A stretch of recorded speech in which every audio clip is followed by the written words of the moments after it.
So, good day mga ka-Basketball Talk PH. Tomorrow, October 21, meron laro sa NBA. Ang first game is Philadelphia 76ers versus Milwaukee Bucks. So, nakita naman natin yung laro ng 76ers last time. Tinambakan sila ng higit 10 ng Celtics. Kahit maganda yung nilaro ni James Harden. Grabe, ibang klase talaga yung Celtics. So, sa laro naman na ito, ang Milwaukee Bucks may injury si Chris Middleton. So, malaking bagay siya sa Milwaukee Bucks. Isa siya sa superstar sa Milwaukee Bucks. And then si Pat Connaughton, injury din. So, sa Philadelphia naman, wala tayong injury bukas sa Philadelphia and everyone can play. So, nakikita ko sa laron to, based sa last season, every time na mag-aarap silang dalawa, nagiging dikit yung laban. Below 5 points lang lagi yung lamang ng isa't isa. So, ang spread ng laro na ito is plus 3.5 for Milwaukee Bucks.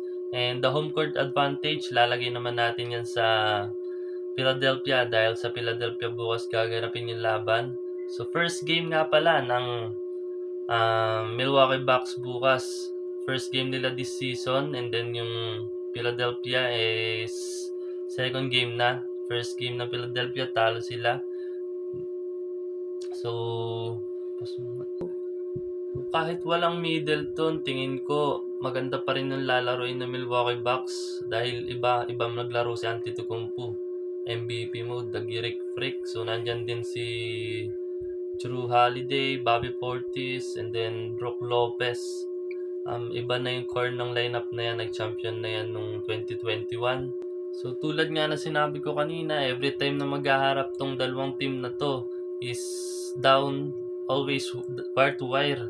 So, below 5 points every time sila maghaharap yung lamang. So, sa tingin ko, lamang yung may plus sa laban na to. So, yung may plus dito is Milwaukee Bucks, plus 3.5. So, for this one, I'm gonna go with Milwaukee Bucks, plus 3.5. Watch out for Giannis Antetokounmpo.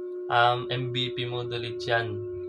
And bet at your own risk. Peace out. Bigla na lang mawawala.